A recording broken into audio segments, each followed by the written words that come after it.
En effet, la représentante du ministère public a estimé que la présence des mineurs était nécessaire pour élucider cette affaire. Face au magistrat, la prévenue, qui se cachait sous un voile enveloppant sa tête, conteste tous les faits, sauf l'acte contre nature.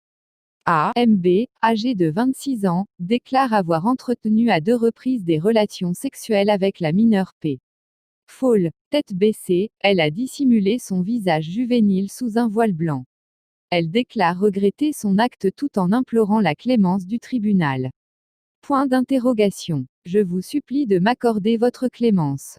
Mon père est handicapé et malade. Je suis soutien de famille et je viens de finir ma formation. Tout ceci est dû à mes mauvaises fréquentations, précise-t-elle. Sur la manière dont elle a fait la connaissance de la partie civile P.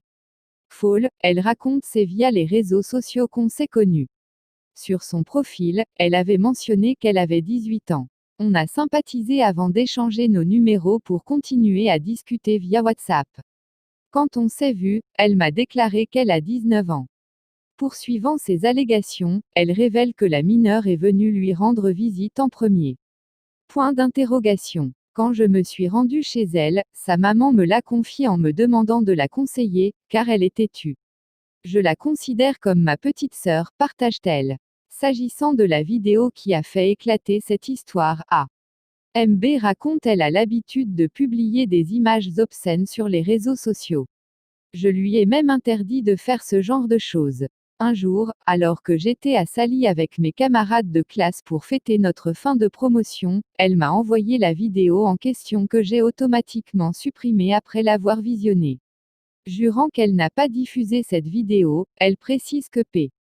Folle a envoyé le film à Monsieur D, qui, à son tour, l'a partagé avec ses amis. Ne reconnaissant pas tous les faits, la parquetière a sollicité le renvoi pour la comparution de la mineure P. Folle. L'affaire renvoyée jusqu'au 28 octobre, la demande de mise en liberté provisoire introduite par le Conseil de la partie civile a été rejetée par le tribunal. Enquête.